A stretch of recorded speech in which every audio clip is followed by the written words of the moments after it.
anything funny. I would do impressions in my house and stuff like that, but never felt like I was a funny person in particular. And then for some reason I went away to school, and I started to make new friends, and they started laughing at me. I was kind of shocked, you know. I said, hey, that's kind of cool. These people, I guess I'm funny, you know.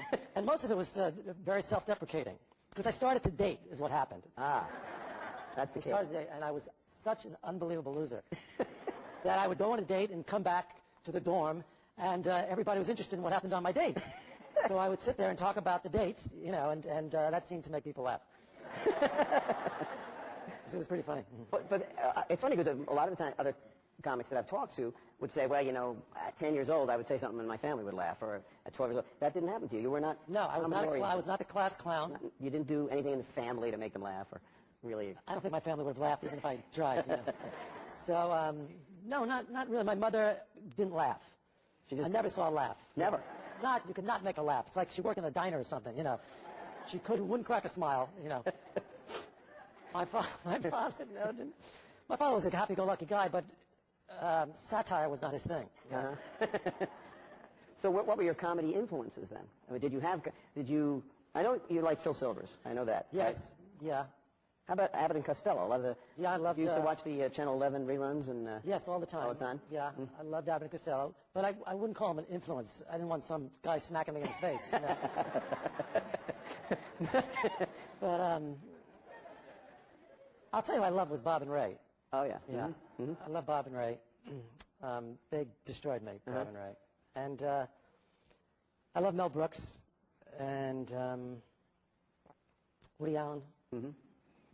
But I didn't really try to, I don't know, sometimes it's hard to draw the line between influence and copy, or, you know, I would try to kind of forget everything I ever heard. What I wanted to be, really, was just the guy I was in the dorm making those guys laugh when I would come back from a date. That's what I really wanted to do on stage when I first started doing stand-up.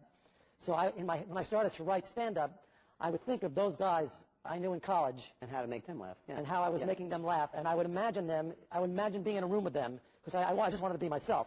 And so that's how I kind of first did it. And this was after college? I mean, yeah, after college. Did you go right into this, or did you? No. I didn't. No, I didn't. You were a chauffeur, I think, at some point. Yeah. I was a private chauffeur. Right? Chauffeur. I was a taxi driver and a private chauffeur, and I was a bra salesman. I was a bra salesman. That's right. Did that on Seinfeld, yeah. And what else did I do? I was a paralegal. Oh, yeah, okay. But none of this was any. I mean, in the back of your head, was there an idea? My career will be in. I took an acting class. I took an acting class at night while I was doing these jobs. Right. And I didn't like it. I didn't like acting. And one day in the acting class, we had to do this exercise of pretending you're the character. You know, it's one of those bullshit acting things. You know? Yes. So I was doing the exercise, and I had to be myself to do the exercise. And I was talking, and then the class was laughing, and I thought, you know, that's for me. That's what I like. And I thought I gotta try this. So I quit the class, and then I sought out this guy I knew from college who I had heard was doing it. I said, how do you get into this thing? What is this about? You know. Right. So well, you got to write material. Okay, is that hard to, you know, and all that. I asked him questions, and he told me about writing material and where to perform it. And then I told everybody I knew that I was going to do stand-up, because I figured if I told people, that would make me look like an idiot if I reneged and backed down.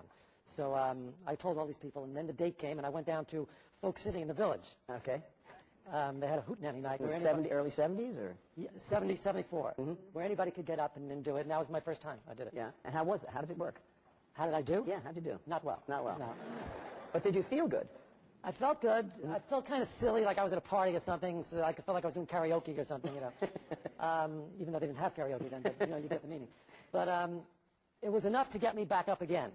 Yeah. And then the second time was at a bowling alley in Brooklyn.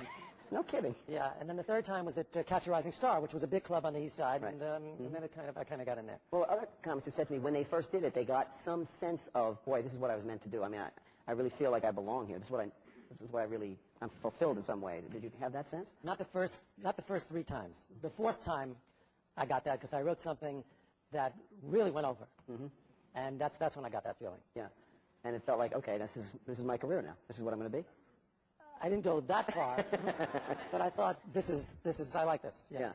Even though it was hell to go on, hell every time. Nerve-wracking, you mean? Nerve-wracking. Other comedians would be in the bar, kind of talking, and all of a sudden, oh, I got to go on, and they'd get up. Yeah. And me, I'd be smoking, pacing, oh God, you couldn't talk to me, leave me alone,